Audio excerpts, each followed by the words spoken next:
Hello दोस्तों, कैसे हैं आप लोग। उम्मीद है कि सभी लोग बहुत अच्छे होंगे और आप लोगों की प्रिपरेशन भी बहुत बेहतर तरीके से चल रही होगी। हम लोग रीजनिंग के साथ साथ हिंदी का भी सेगमेंट चला ही रहे हैं। हिंदी भी हमारी सीक्वेंस में चल रही है, साथ ही साथ रीजनिंग भी चल रही है। आज से ही आप लोगों को पर्यावरण की भी कक्षाएँ उपलब्ध हो चुकी हैं। पहले की कक्षाओं में ही आपको पर्यावरण की कक्षाएँ स्टार्ट कर दी गई हैं। उसके साथ साथ जीएस के जितने भी सेगमेंट थे काफ़ी कुछ हम लोगों ने पढ़ा रखे हैं। उसमें भी आप लोग यदि चाहें तो जाकर के प्लेलिस्ट में देख सकते हैं, वो काफ़ी आपके लिए उपयोगी सिद्ध होंगे। आगे के क्रम में भी हम लोग और भी तमाम सारे विषयों को भी स्टार्ट कर रहे हैं, जिसमें साइंस भी एक सब्जेक्ट के रूप में है आपका। उसमें भी हम लोगों ने बड़े अच्छे क्लासेस देने का प्रयास किया है, उसको भी आप लोग देखिए और उसका पूरा लाभ उठाइए। आज हम लोग हिंदी का जो विकास क्रम जो है वो पढ़ते हुए आगे की तरफ बढ़ रहे हैं, जिसमें हम लोगों ने संधि और समास भी देख लिए और बहुत सारी चीज़ें हम लोगों ने पढ़ी। विलोम पढ़ा, इसके अलावा विशेषण विशेष की चीज़ें पढ़ ली हम लोगों ने, बहुत सारी चीज़ें पढ़ी हैं। अब हम लोग थोड़ा आज हिंदी में एक नया टॉपिक जो आपके लिए सबसे उपयोगी और रोचक तथ्य है, जिससे क्वेश्चंस मोस्टली आते हैं, हिंदी भाषा साहित्य का जो विकास है उसके संदर्भ में हम लोग चर्चा करेंगे। हिंदी भाषा साहित्य का क्या इतिहास रहा है, कैसे ये डेवलप हुई, और भारतीय जो भाषा आज हिंदी है ये कब से हिंदी है, क्या शुरुआती दौर में कोई और भाषा थी या किस भाषा से कैसे विकास हुआ। यानी कि अगर हम बात करें, चर्चा करें इस पे कि जब लिपियों का विकास हुआ, उन लिपियों में से किन लिपियों से हिंदी का विकास हुआ, कैसे कैसे पूरा विकास क्रम चला, हिंदी भाषा कहाँ से आई, किससे जन्मी, क्या ये मूल भाषा ही है या किसी से जन्मी हुई भाषा है, और किस काल में इस पर क्या क्या प्रभाव पड़ा। तो हिंदी जो लैंग्वेज है, यानी कि हमारी जो एक तरह से कहीं लिपि का जो विकास हुआ, यानी कि 1500 ईसा पूर्व से ले करके और वर्तमान समय तक के जो कालखंड हैं, इसमें जो यहाँ की जो भारत की भाषा है, इसको हम कालखंडों में बांटे तो प्राचीन, मध्यकालीन और आधुनिक काल में इसको बांट सकते हैं। 3 कालखंडों में इसको बांटा गया है। ठीक है, प्राचीन भारतीय आर्य भाषा जो रही है, आर्य की भूमि है ये, हम लोग आर्य लोग हैं। आर्यों की जो भूमि है इसमें क्या है, इसको 3 कालखंडों में बांटा गया है। एक प्राचीन है, मध्यकालीन और आधुनिक काल है। प्राचीन काल में किन भाषाओं का जब लिपि विकसित हुई, लिखने की जब कला विकसित हुई मनुष्य के अंदर, जब ये सभ्यता आई, लिखने की सभ्यता आई, तो फिर उसने लिखना प्रारंभ किया। पहले शिलाओं पर लिखा, पत्थरों पर लिखा, शिलाखंडों पर बड़े बड़े अभिलेख आपको देखने को मिलते हैं। फिर इसके बाद लिपियाँ विकसित हो गई, टेक्नोलॉजी बदलती चली गई, लिखने की अलग अलग विधियाँ आती चली गई, कॉपी पेज भी आते चले गए, आधुनिक काल तक आते आते सारी चीज़ें हो गई हैं। फिर आज की डेट में देखते हैं पेन ड्राइव वगैरह हो गई हैं, जो कि ऑनलाइन सारी चीज़ें हैं। अब तो क्लाउड में भी आपके डाटा फीड कर दिए जाते हैं लिपि लैंग्वेज के लिए, कि सारी चीज़ पूरी पृथ्वी पर प्रलय भी आ जाए तब भी आपके डाटा संरक्षित रह जाए। तो समाप्त होने के बाद, पृथ्वी समाप्त होने के बाद में भी अगर कुछ लोग जीवित रह गए तो भी लिपियाँ रहेंगी, ऐसी कुछ टेक्नोलॉजी का विकास कर दिया गया है। बहरहाल हम लोग बात कर रहे हैं वर्तमान समय में हिंदी के स्वरूप को लेकर के, हिंदी कैसे विकसित हुई, या कहिए कि जो आर्य भाषा है यानी भारतीयों की जो भाषा है वो किन से जन्मी हुई है और कैसे कैसे क्या हुआ है। इससे पहले कि हम लोग भारत के आर्य भाषा जो है, प्राचीन भाषा है, इसका विकास देखें, उससे पहले हम लोग थोड़ा जान लेते हैं कि एक्चुअल में हिंदी जो है वो किस भाषा परिवार से बिलोंग करती है, या इसकी रचना के आधार पर, इसकी जो प्रकृति है, आकृति या स्वरूप के आधार पर ये किस प्रकार की भाषा है। ठीक है, और साथ ही साथ ये कितनी लैंग्वेज है पूरे विश्व में बोली जाती है, उनमें से भी कुछ चर्चा करते हैं। आइए स्टार्ट करते हैं बेटा इसको। जैसा कि हम सभी जानते हैं कि पूरे विश्व में लगभग 3000 प्रकार की लैंग्वेज बोली जाती है, भाषाएं बोली जाती हैं। इन 3000 प्रकार की लैंग्वेज में से एक हिंदी भी एक प्रकार की एक लैंग्वेज है। इसकी जो आकृति और स्वरूप के आधार पर हिंदी जो भाषा आपकी है वो आपकी विश्लिष्ट एवं वियोगात्मक प्रकार की है। किस प्रकार की है? विश्लिष्ट एवं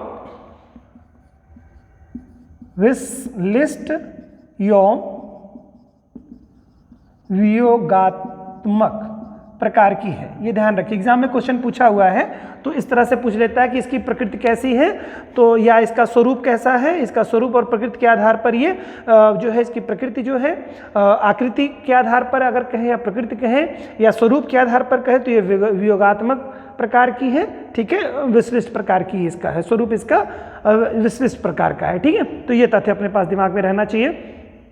अगर भारतीय लैंग्वेज को देखा जाए, भारत की जनमानस पे, यानी भारत में जो लैंग्वेज बोली जाती है, इनमें से अगर देखा जाए तो कितनी प्रकार से की लैंग्वेज भारत में कितने भाषा परिवार पाए जाते हैं, तो भारत में 4 प्रकार के भाषा परिवार पाए जाते हैं। ये इससे क्वेश्चंस आप लोगों के बहुत सारे बने हैं, तो इनको ध्यान रखिएगा। भारत में 4 प्रकार के भाषा परिवार पाए जाते हैं, भाषा परिवार, ठीक है। भाषा परिवार के आधार पर भारत में 4 प्रकार के भाषा परिवार पाए जाते हैं। पहला भाषा प्रकार जो है भारोपीय, जिसे कहा जाता है भारोपीय, ठीक है, भारोपीय भाषा परिवार। दूसरा है द्रविड़ भाषा परिवार, ठीक है, ठीक है। और तीसरी जो आपकी है ऑस्ट्रिक भाषा परिवार है, ऑस्ट्रिक। और चौथी है आपकी चीनी और तिब्बती प्रकार की, ठीक है। कैसी है? चीनी और तिब्बती प्रकार की, चीनी और तिब्बती। ये क्या है? कहने का मतलब भाषा परिवार के लोग भारत में 4 प्रकार के भाषा परिवार के लोग रहते हैं। भाषा परिवार का क्या मतलब हुआ? भाषा परिवार का मतलब 4 तरह की भाषा परिवार के लोग जन्मे हैं यहाँ पर, इतने 4 भाषा परिवार के लोग यहाँ रहते हैं, ठीक है। और हिंदी जो आपकी है वो भारोपीय भाषा परिवार की लैंग्वेज है। हिंदी कैसी है? हिंदी जो है किस भाषा परिवार की पूछता है, एग्जाम में क्वेश्चन पूछता है कि हिंदी किस भाषा परिवार से बिलोंग करती है। भारत में कितने भाषा परिवार पाए जाते हैं? तो 4 प्रकार के भाषा परिवार पाए जाते हैं, ठीक है। 4 प्रकार के भाषा परिवार पाए जाते हैं, जिनमें से अगर हम देखें तो भारोपीय प्रकार की जो भाषा है, भारोपीय है, द्रविड़ है, ऑस्ट्रिक है और चीनी तिब्बती भाषा परिवार के 4 प्रकार के भाषा परिवार पाए जाते हैं, जिनमें से हिंदी आपकी जो है भारोपीय भाषा परिवार के मेंबर है, सदस्य है। और सबसे ज़्यादा भारत में भारोपीय भाषा परिवार के लोग ही मतलब जो भाषा पाई जाती है परिवार के लोग ही पाए जाते हैं। लगभग 73% भारोपीय भाषा परिवार के लोग पाए जाते हैं और 25% के आसपास जो है वो द्रविड़ भाषा परिवार के लोग भारत में बिलोंग करते हैं। और इसके बाद में 1.3% जो है वो ऑस्ट्रिक भाषा परिवार के लोग पाए जाते हैं, यानी बोलने वाले लोग पाए जाते हैं। उसी तरह से 0.7% जो है चीनी तिब्बती भाषा परिवार के सदस्य पाए जाते हैं। तो ये तो कुछ बातें थी आपकी जो कि आपको भाषा के बारे में जानना जरूरी था। यानी भारत के बारे में ये क्वेश्चन पूछ लेगा कि किस भाषा परिवार का मेंबर है, तो आपको बताना होगा कि भारोपीय भाषा परिवार के। या भारत में ऐसे भी क्वेश्चन पूछ सकता है कि भारत में किस भाषा परिवार के लोग सबसे ज़्यादा संख्या में पाए जाते हैं, तो उसमें आपको भारोपीय याद रखना होगा, ठीक है। भारत और भारोपीय भाषा परिवार का है। और दूसरे नंबर पे जो बोली जाने वाली है द्रविड़ है। दक्षिण भारत की जितनी भी लैंग्वेज है वो किस में आती है? द्रविड़ भाषा परिवार के अंतर्गत आती है। इसके अलावा ऑस्ट्रिक और चीनी और तिब्बती जो लैंग्वेज है वो आपका इस सीक्वेंस में आपका आता रहता है, ठीक है। तो ये ध्यान में थोड़ा सा आपको रखने की जरूरत है कि किस भाषा परिवार के मेंबर हैं, ठीक।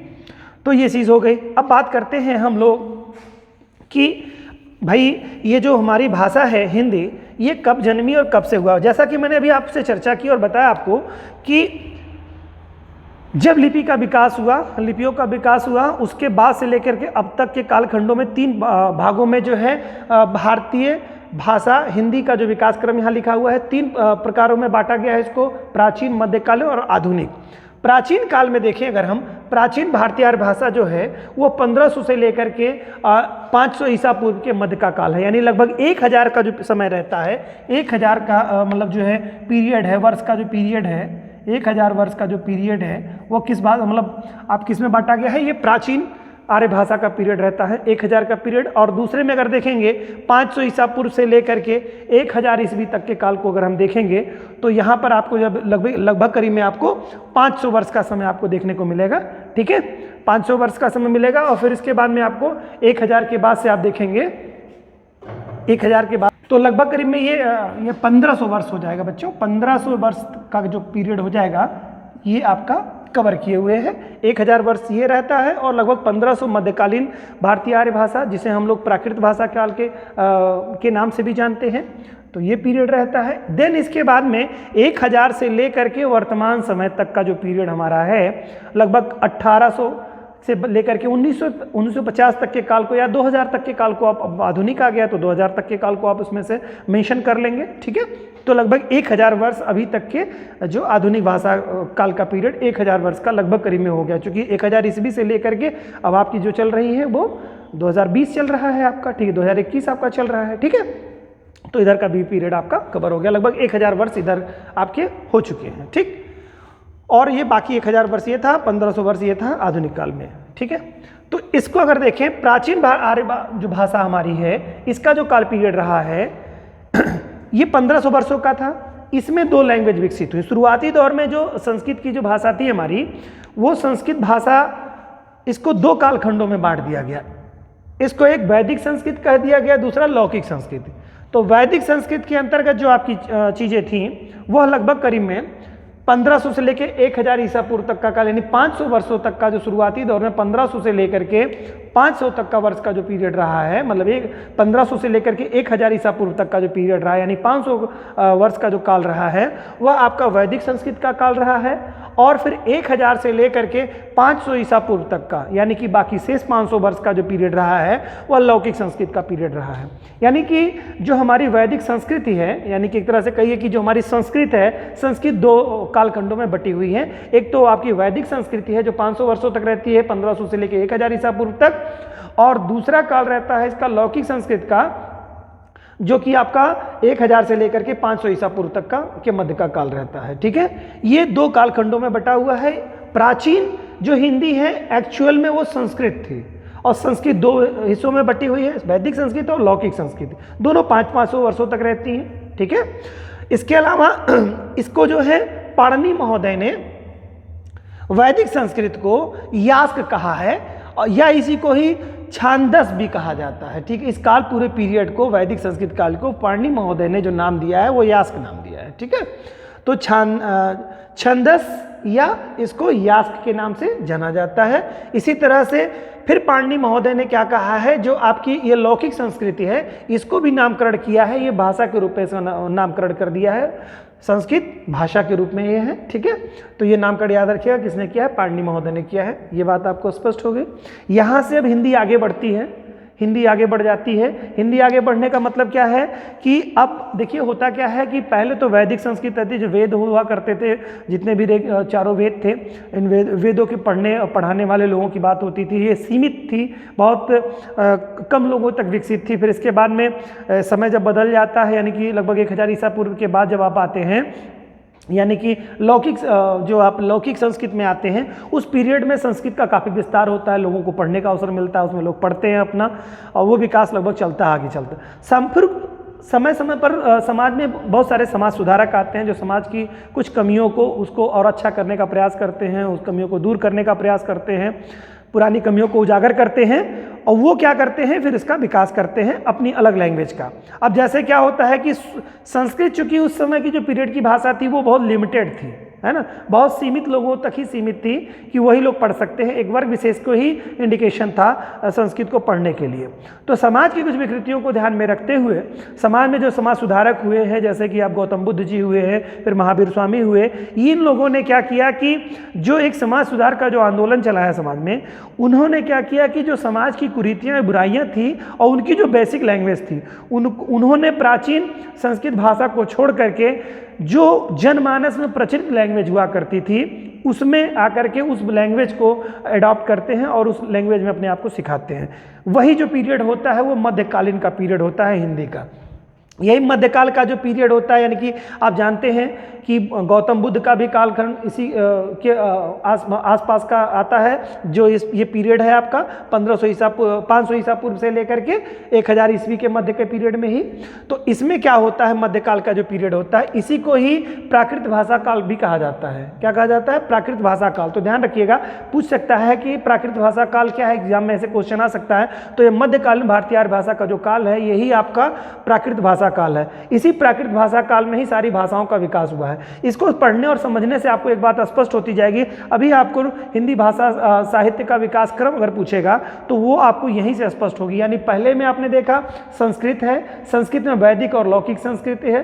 फिर इसके बाद आप आ रहे हैं प्रकृत काल में। प्रकृत काल का बारे में मैंने बताया, इसको ही प्राकृत काल भी कहा जाता है, मध्यकालीन भारतीय आर्य भाषा काल भी कहा जाता है। इसको मूल रूप से 3 भागों में बांटा गया है। किसको, ये मध्यकालीन आर्य भाषा जो काल है इसको 3 भागों में विभक्त किया गया। इसमें कहा गया है प्रथम प्रकृत काल, द्वितीय प्रकृत काल और तृतीय प्रकृत काल। प्रथम प्रकृत काल के अंतर्गत जो रखा गया है वो पाली भाषा आई है, ठीक है, और द्वितीय प्रकृत काल के अंतर्गत जो है प्राकृत भाषा का प्रयोग किया गया है, और तृतीय प्रकृत भाषा काल के अंतर्गत अपभ्रंश का प्रयोग किया गया है। ठीक, अपभ्रंश भाषा का पीरियड आया है। अब इसमें क्या है, प्रथम प्रकृत काल का मतलब हुआ जो ये पीरियड यानी 500 ईसा पूर्व से लेकर के पहली सदी तक, पहली सदी यानी कि पहली ईस्वी तक का जो पीरियड है, ये आपका 500 वर्षों का जो पीरियड इसमें आता है, ये आपका आता है पाली भाषा। इसमें आपने देखा होगा गौतम बुद्ध के जितने भी उपदेश रहे हैं, गौतम बुद्ध के जितने भी उपदेश रहे हैं किस भाषा में दिए गए हैं, सारे इसी भाषा में दिए गए हैं, पाली भाषा में दिए गए हैं, ठीक है। और अगर देखेंगे द्वितीय प्राकृत काल का जो पीरियड रहा है वो प्राकृत भाषा, इसमें जितने भी उपदेश दिए गए हैं किसके, महावीर स्वामी के, जैन धर्म के जितने भी उपदेश दिए गए हैं वो किस में दिए गए हैं, महावीर स्वामी के। महावीर स्वामी इन्होंने क्या है, इन्होंने जितनी भी अपनी भाषा में जो भी दिया है, मतलब उपदेश जितने भी दिए हैं वो किसमें किए हैं, प्राकृत भाषा। इनकी भाषा जो थी क्या, वो प्रकृत भाषा थी, ठीक है। इनके उपदेशों की जो भाषा थी प्रकृत थी, इनके जो उपदेशों की भाषा थी वो क्या थी, पाली थी, ठीक है। यानी कि ये किस धर्म के थे, जैन धर्म के। तो एक क्वेश्चन आपका जीएस में इससे बनता है कि प्रकृत मतलब जो है जो जैनों की भाषा क्या थी, तो प्रकृत भाषा थी, ठीक है। और बौद्धों की अगर भाषा कहें तो कौन सी थी, बौद्धों की भाषा जो थी कौन सी थी, बौद्धों की भाषा पाली भाषा थी, ठीक है। तो पाली पहले आती है, उसके बाद प्रकृत भाषा का प्रयोग करते हैं ये द्वितीय काल में, प्रकृत के विकास के काल में, ठीक है। अब ये क्या विकास हो रहा है, सारी संस्कृत से ही सारी चीज़ों का विकास होता जा रहा है। फिर इसके बाद में आता है तीसरा कालखंड। अब इसमें द्वितीय कालखंड को भी देख लें, पहली ईस्वी से लेकर के 500 ईस्वी तक, पहली ईस्वी से लेकर के एक ईस्वी जो होगी वो क्या होगी, यानी कि जहां पर ईसा मसीह का जन्म होता है उसके बाद के पीरियड के बाद में देखेंगे। तो अब बैक आ रहे हैं आप, अब सीक्वेंस जैसे इस क्रम में आप पहुंच गए हैं यहाँ पर, जहां पर 500 ईस्वी में आप पहुंच गए हैं, ठीक है। 500 ईस्वी से के बाद से के काल को से लेकर के 1000 तक का जो पीरियड रहता है, ये अपभ्रंश का पीरियड होता है, ठीक है। अपभ्रंश का मतलब होता है पतन। अपभ्रंश का क्या मतलब होता है, इसका मतलब होता है पतन। परंतु अपभ्रंश का जो यहाँ पर अर्थ निकाला गया है, वहाँ पर पतन से न लेकर के अब प्रकृति के द्वारा, ये कौन सा काल चल रहा है, ये प्राकृतिक काल चल रहा है ना, सिर्फ विकसित भाषा विशेष के बारे में है। यहाँ प्रकृति से विकसित और जो भाषाएं हुई हैं उसके के बारे में यहाँ बताया गया है, पतन के सेंस में। यानी कि अब किसका पतन होगा, संस्कृत का पतन हो जाएगा। अब यहाँ से नई भाषाओं का विकास होना प्रारंभ हो जाएगा। नई भाषाएं यहाँ से किससे, संस्कृत से निकलेंगी। थोड़ा आप यहाँ समझिएगा, यहाँ पर था क्या, प्राचीन काल में संस्कृत भाषा थी जो वैदिक और लौकिक में विभक्त थी। फिर इसके बाद मध्यकाल में आते हैं, मध्यकाल में देखते हैं प्राकृत की जो भाषा रहती है, ये तीन काल खंडों में इसको भी बांट देते हैं। ये प्रथम प्रकृत काल जो रहता है, इसमें पाली भाषा का विकास होता है, जिसका काल पीरियड 500 ईसा पूर्व से लेकर पहली ईस्वी तक का रहता है।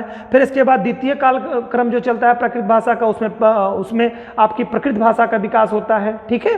फिर इसके बाद में जो तृतीय काल चलता है प्रकृत भाषा का, इसमें अपभ्रंश का विकास होता है। अब अपभ्रंश क्या करता है कि ये जो संस्कृत थी और विभक्त होकर के पाली और प्रकृत में बटी है ना, लैंग्वेज की बदली, अब यहाँ पर इसमें और ज़्यादा विकृति आ गई।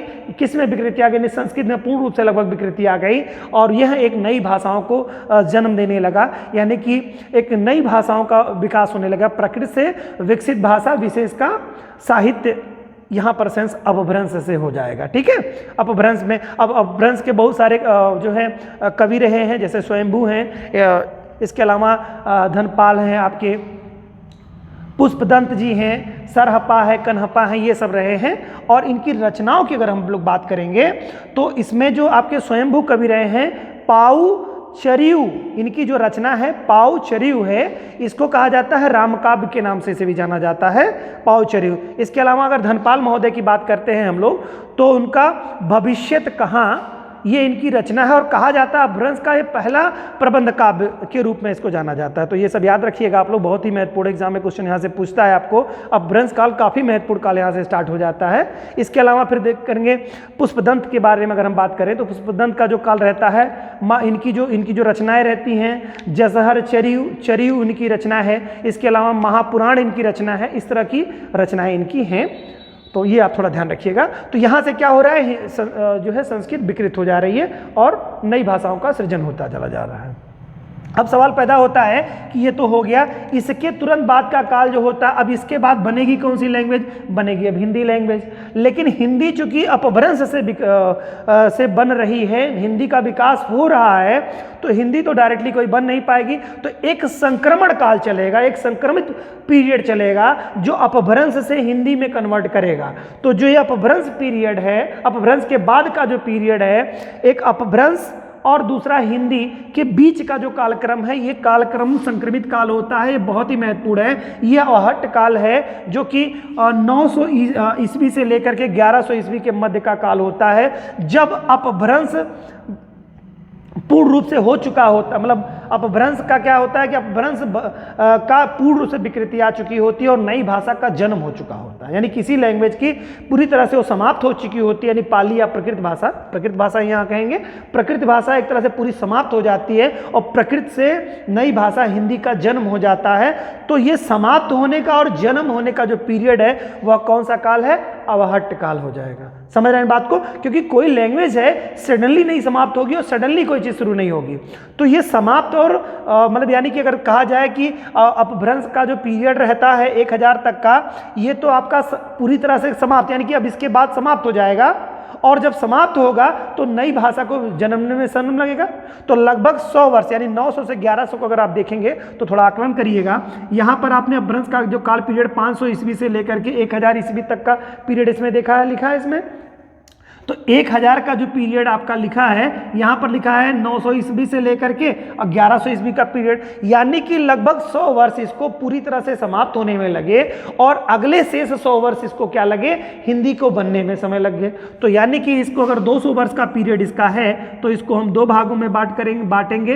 पहला भाग जो हमारा होगा वह 100 वर्ष का होगा, दूसरा हमारा 100 वर्ष का। इसमें क्या होगा? पूरी तरह से प्राकृत भाषा समाप्त हो चुकी होगी और यहाँ जो शेष 100 वर्ष होगा, यहाँ पर हिंदी का जन्म हो चुका होगा। अब कौन सी हिंदी? हिंदी को भी 3 कालखंडों में बांट दिया गया, जो कि क्लासिफिकेशन आधुनिक में हम लोग पढ़ेंगे भी। ये प्राचीन हिंदी, मध्यकालीन हिंदी और आधुनिक हिंदी के रूप में रहेगा।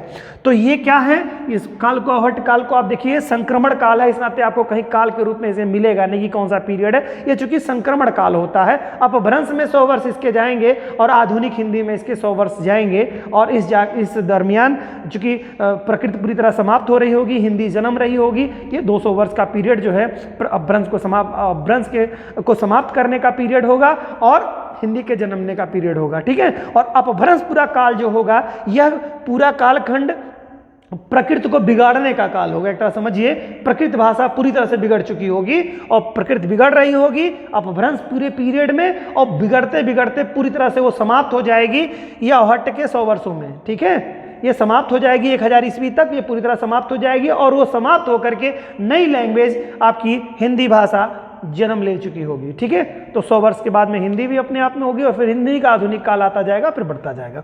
ये बात समझ गए होंगे आप लोग। आइए अब देखते हैं आधुनिक भारतीय आर्य भाषा, जो कि जिसको कि 1000 ईस्वी से लेकर के और आज तक ये लगातार चली रही है। इसको बच्चों 3 कालखंडों में बांटा गया है। एक तो प्राचीन हिंदी, जिसका कि 1100 ईस्वी से लेकर के जहाँ अवहट्ट खत्म होता है वहाँ से इसकी बिगनिंग होती है।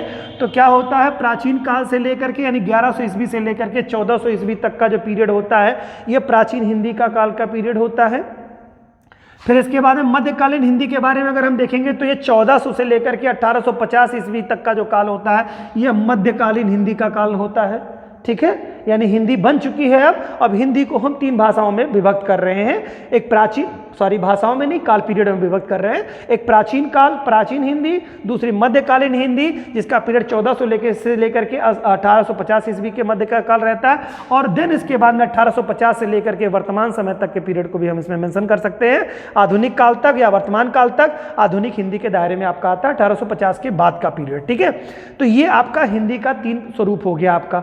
अब जब ये हिंदी बनी तो हिंदी यानी कि अपभ्रंश से कौन कौन सी भाषाओं का, तो कोई जरूरी नहीं है, क्योंकि भारत में आप जान रहे हैं, अभी मैंने शुरुआती दौर में बताया 4 प्रकार के भाषा परिवार के लोग पाए जाते हैं। ठीक है, जिन 4 प्रकार के भाषाओं में भारोपीय भाषा परिवार के लोग 73% पाए जाते हैं, जिसमें हिंदी भारोपीय भाषा परिवार की एक मेंबर है। ठीक है, दूसरा आप लोगों ने द्रविड़ देखा, जिसमें 25% लोग बोले जाते हैं, जो दक्षिण भारत में बोली जाती है, जहां पर आपने तेलुगु, तमिल, कन्नड़ इस तरह की लैंग्वेज आप लोगों ने देखी होगी, तो वो दूसरी लैंग्वेज आपकी है। तो बनी किससे है? वो भी तो भाई बनी इसी से है ना। बनी है वो ही भारत की भाषा परिवार के मेंबर है, ठीक है, लेकिन वो भारोपीय की नहीं है, वो द्रविड़ भाषा परिवार के मेंबर है, ठीक है। इसके अलावा तीसरी भाषा जो आप लोगों ने आस्ट्रिक बताई थी 1.3% जो यहाँ पे लोग जो भारत में बोले जाते हैं, और फिर इसके बाद में चीनी और तिब्बती प्रकार की जो लैंग्वेज है 0.7% जिसमें लोग भारत में बोले जाते हैं, यानी सबसे कम भाषा परिवार के मेंबर भारत में है उसके, ठीक है। तो सवाल ये पैदा होता है कि हिंदी ही नहीं केवल बनी ना, हिंदी के साथ शेष भाषाएं भी बनी, तो इस काल में, आधुनिक काल में ही हिंदी और हिंदीतर भाषाएं जो बोली गई बनी गढ़ी, वो कौन थी? बंगला है, उड़िया है, असमिया है, मराठी है, गुजराती है, पंजाबी है, सिंधी है, और हिंदी तो आपकी पहले ही हम लोग चर्चा हिंदी की कर रहे हैं। तो यानी कि हिंदी के बाद के इस पीरियड में, यानी कि जब अवहट्ट का काल आया बेटा, यानी कि प्रकृति अपभ्रंश जब हुआ, अपभ्रंश के बाद में अवहट्ट का काल आया, अवहट्ट से हिंदी बनी। तो ऐसा नहीं है कि केवल और केवल हिंदी बनी, उससे और भी लैंग्वेज का विकास हुआ, जैसे बांग्ला का विकास हो गया, ठीक है, फिर उसके बाद उड़िया भाषा का विकास हुआ, असमिया का विकास हुआ, वो जैसे हिंदी का विकास हुआ ऐसे शेष इन भाषाओं का भी विकास हुआ। लेकिन हम लोगों को पढ़ना क्या है? हिंदी भाषा का इतिहास, तो इस नाते हम लोग हिंदी को किए हैं। अगर हम लोग यहीं पे बंगला पढ़ रहे होते तो बंगला का विकास क्रम रखते कि प्राचीन बंगला, मध्यकालीन बंगला, आधुनिक बंगला, ठीक है। इसी तरह से और भी असमिया, उड़िया, मराठी और भी भाषाओं को हम लोग देखते, इसी नाते कहा जाता है इसको कि ये सब इसी के भाषा परिवार के मेंबर है, ठीक है। तो ये बात तो मेरे ख्याल से आप लोगों को समझ में आई होगी। अब इसके बाद में हम लोगों को हिंदी का आगे का क्रम पढ़ना है, जिसमें हम लोगों को अब हिंदी बन चुकी है, तो हिंदी कैसे बनी, और हिंदी एक भाषा के रूप में आपकी हो चुकी है, हिंदी क्या हो चुकी है? भाषा हो चुकी है। अब हिंदी भाषा में कितनी उपभाषाएं हैं और कितनी बोलियां हैं, अब हम लोगों को ये समझना है। भाषा क्या होती है? किसी देश विशेष में सबसे ज़्यादा लोगों के द्वारा बोली जाने वाली भाषा हो जाती है, उसे लैंग्वेज कहते हैं। जैसे हिंदी एक भाषा परिवार है। देन इसके बाद देखेंगे हिंदी में क्या उपभाषाएं भी इसकी होती हैं, ठीक है। इसकी उपभाषाएं, तो हिंदी की 5 उपभाषाएं हैं आपकी, ठीक है।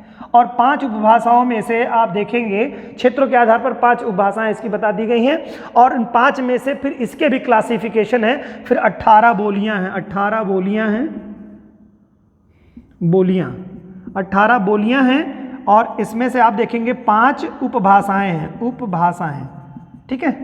5 उपभाषाएं हैं, और हिंदी अपने आप में एक लैंग्वेज है। तो इसके बारे में हम लोग नेक्स्ट वीडियो में इसका क्लासिफिकेशन देखेंगे कि कैसे कौन कौन सी भाषा है, पश्चिमी हिंदी कौन सी है, पूर्वी हिंदी कौन सी है, राजस्थानी हिंदी क्या है। इस तरह से पूरे कालखंड को हम लोग अगले वीडियो में देखेंगे। उम्मीद है ये आपको कालखंड समझ में आया होगा, भारतीय हिंदी भाषा का इतिहास जो रहा है उसके बारे में आप समझे होंगे, और कैसे कैसे क्रम हुआ ये भी समझे। एक चीज़ थोड़ी सी और भी आप जान लें तो सबसे आसान हो जाएगा। एग्जाम में एक क्वेश्चन आपसे ये भी पूछता है बच्चों कि ये जो लैंग्वेज है, यानी कि विकास क्रम, हिंदी भाषा का विकास क्रम बताइए। तो आप लोग देखिए, अभी हम लोगों ने पढ़ रखा है, यहाँ पर हम लोगों ने क्या पढ़ा बेटा? पढ़ा हम लोगों ने कि पहले जो लैंग्वेज थी वो कौन सी थी? संस्कृत। सबसे पहले शुरुआती दौर में जो भाषा आई हमारी कौन सी आई? संस्कृत आई। अब संस्कृत के ही दो रूप रहे हमारे, ठीक है। इस कालखंड में हमने देखा तो वैदिक संस्कृत और लौकिक संस्कृत। तो क्या है, पहले में ही हम लोग करेंगे वैदिक संस्कृत, वैदिक संस्कृत। कभी कभी एग्जाम में बहुत डिटेल में दे देगा, तो मतलब आपको डिटेल भी करना होगा। तो वैदिक संस्कृत हो जाएगा, फिर इसके बाद में क्या हो जाएगा बेटो? लौकिक संस्कृत, ठीक है। तो यानी कि हम लोग इसको एक ही सीक्वेंस में समझ सकते हैं, यानी संस्कृत है। संस्कृत के बाद से अगर लैंग्वेज देखेंगे तो हमारी कौन सी आती है? प्रकृत की लैंग्वेज आती है। तो प्रकृत में देखेंगे तो हम प्रकृत को 3 भागों में बांटा गया है। कौन कौन से है? पहले है पाली है, ठीक है। उसके बाद में क्या है? प्राकृत भाषा है। प्राकृत भाषा के बाद क्या है हमारी? प्राकृत भाषा के बाद क्या है? अपभ्रंश है, अपभ्रंश, ठीक है। अपभ्रंश है। अपभ्रंश के बाद में क्या है बच्चों? अवहट्ट है, अवहट्ट है। अवहट्ट के बाद क्या है बेटा? इसके बाद में हिंदी आ जाती है आपकी। तो हिंदी में भी फिर पुनः इसमें प्राचीन हिंदी, मध्यकालीन हिंदी और आधुनिक हिंदी। तो हिंदी भाषा क्रम का इतिहास अगर पूछता है तो आप इस रूप में ध्यान रखिएगा कि सबसे पहले संस्कृत है, संस्कृत से फिर बनी पाली है, पाली से फिर आगे बढ़ करके जो भाषा का जो विकृति आई वो प्रकृत हुई, प्रकृत से अपभ्रंश हुआ, अपभ्रंश से अवहट्ट, और अवहट्ट से के माध्यम से हिंदी जाती है। तो हिंदी में भी 3 कालखंड मैंने बताया, प्राचीन हिंदी, मध्यकालीन हिंदी और आधुनिक हिंदी। इस तरह से हिंदी का जो है बनी हमारी लैंग्वेज। तो अगर हम देखें हिंदी का मदर लैंग्वेज कौन है? मदर कौन है? आधार क्या है? संस्कृत है, ठीक है।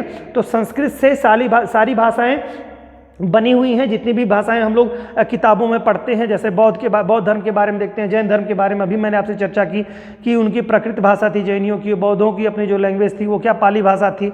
तो ये जो आपकी लैंग्वेज है निकली कहाँ से है, सब मूल रूप से संस्कृत से ही निकली हैं। ठीक है, तो संस्कृत से पाली, पाली से प्रकृत, प्रकृत से लेकर के अपभ्रंश, अपभ्रंश से लेकर के अवहट, अवहट के बाद में हिंदी, ये पूरा हिंदी विकास का कालक्रम रहा है। उम्मीद है काफ़ी कुछ क्वेश्चन अगर इतिहास से हिंदी के आएगा तो आप अब सक्षम हो चुके हैं, उन सवालों के जवाब दे लेंगे।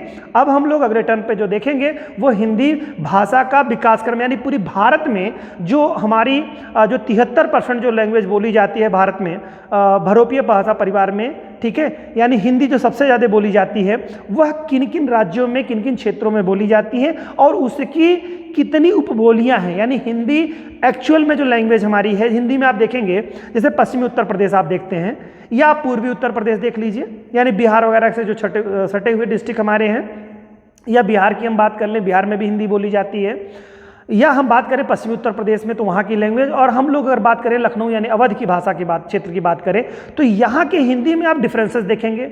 अगर आप देखिए जैसे किसान आंदोलन चल रहा है इस समय, ठीक है, ऐसा आपको देख लीजिए, अगर स्टेटमेंट देते हैं तो वो लोग क्या खड़ी बोली में बोलते हैं, उनकी लैंग्वेज आप लोगों ने देखी है ना, बड़ी रोचक, बड़ी रोमांचित कर देने वाली लैंग्वेज होती है ना।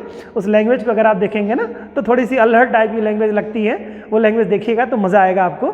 वहीं पर आप भोजपुरी में देखेंगे तो आप रवि किशन साहब को देखिए, जो सांसद जी महोदय हैं, उनकी भी लैंग्वेज देखिए किस तरह की है, थोड़ी भोजपुरिया लैंग्वेज उनकी आती है। और हम लोगों की लैंग्वेज जो है, अवधि क्षेत्र के रहने वाले हम लोग हैं, तो हम लोगों की लैंग्वेज किस तरह की है, ठीक है। तो ये भाषा को देखेंगे तो हम लोग इस तरह से बात भाषा पर उपभाषाएं हैं हिंदी की, उनके बारे में कल अगली बार देखेंगे नेक्स्ट वीडियो में। और साथ ही साथ जो उपबोलियां हैं उनके बारे में भी, यानी बोलियां जो क्षेत्रों में बोली जाती हैं, छोटे छोटे क्षेत्रों में जो बोली जाती हैं, 18 बोलियां हैं, इससे भी क्वेश्चन आपको आएगा। नेक्स्ट वीडियो में इसके साथ मिलेंगे। आशा करता हूं कि आपको और सेगमेंट की तरह हिंदी का ये भी वीडियो आपको अच्छा लगा होगा। अगर यदि आपको अच्छा लगा है तो लाइक करिए, कमेंट करिए और अपने दोस्तों को सजेस्ट करिए कि हमारे चैनल पे आएँ और वीडियो देखें। और बहुत सारा अच्छा वीडियो प्रोवाइड करने की हम लोग कोशिश कर रहे हैं। आप लोग अपना प्यार और अपना साथ ऐसे बनाए रखिए जिससे कि हम लोग का उत्साहवर्धन हो, हमारी टीम का पूरा उत्साहवर्धन हो और हम लोग आपके लिए और अच्छा कर पाएँ। आप लोग इतना बहुमूल्य समय हमारे चैनल पर देते हैं, इसके लिए आप लोगों को बहुत बहुत धन्यवाद। मिलते हैं नेक्स्ट वीडियो में। Thank you.